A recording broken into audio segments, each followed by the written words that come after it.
Beni per 30 milioni di euro sono stati sequestrati dalla Direzione Investigativa Antimafia di Torino nel 2010 all''Ndrangheta. La maggior parte dei beni, pari a 20 milioni, sparsi tra Piemonte, Lombardia, Lazio e Calabria, fa capo alla sola famiglia Marando di Volpiano, nell'ambito della quale sono stati eseguiti 8 arresti. La parte restante, circa 10 milioni, apparteneva a 3 persone, Ilario D'Agostino, Francesco Cardillo, che sono stati arrestati, e Nicola Assisi, attualmente latitante.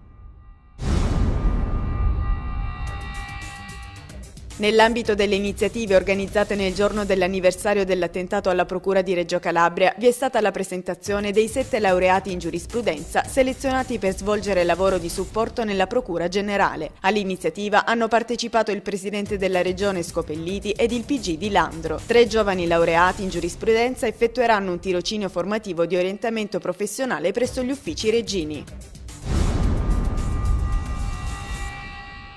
Reggio Calabria non dimentica, un anno dopo l'attentato contro la Procura Generale, la città si è stretta attorno a chi, col suo lavoro quotidiano, difende la legalità. Nella ricorrenza del 1° anniversario dalla bomba davanti alla Procura Generale, il Comitato Reggio Non Tace ha programmato una serie di iniziative, tra cui una manifestazione che ha visto la partecipazione di magistrati, rappresentanti delle istituzioni, docenti universitari ed esponenti della società civile.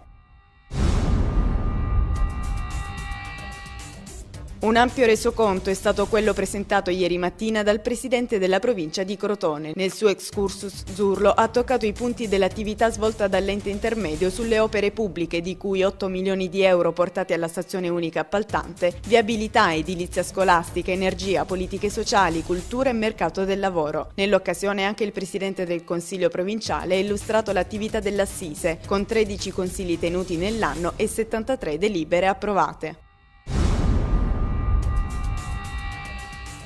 Si è parlato anche di elezioni del comune capoluogo a margine della conferenza di fine anno dell'amministrazione provinciale crotonese. Il presidente del Consiglio, Benedetto Proto, infatti, ha rilanciato la sua candidatura a sindaco della città, che secondo accordi regionali della coalizione di centrodestra spetterebbe proprio all'UDC. Il problema però è che il posto sarebbe stato già offerto dai vertici nazionali del partito alla senatrice Dorina Bianchi. Si profila dunque un derby all'interno del partito di Casini. In pochi giorni le scorte delle vecchie buste di plastica nei negozi calabresi saranno esaurite e faranno posto ai nuovi sacchetti biodegradabili. A sostenerlo la Confcommercio Calabria, dopo l'entrata in vigore della legge che impone l'utilizzo di buste ecologiche. Le riserve delle vecchie buste, spiega il direttore di Confcommercio Calabria, Attilio Funaro, sono poche, per cui nell'arco di una settimana dovrebbero essere smaltite. D'altra parte le nostre nonne camminavano con le sporte e così torneremo a fare anche noi. È stata dedicata al noto attore Angelo Infanti la prima giornata di proiezioni della 5ª edizione del Festival del cortometraggio Mendicino Corto. Ieri mattina nella sala consiliare del comune di Mendicino il giovane attore napoletano Giuseppe Zeno ha ricevuto dalle mani del collega Marcello Arnone il premio realizzato dall'artista locale Rossana Gerbasi. Con emozione Zeno ha ricordato e raccontato aneddoti riguardanti gli incontri piacevoli avvenuti col noto attore.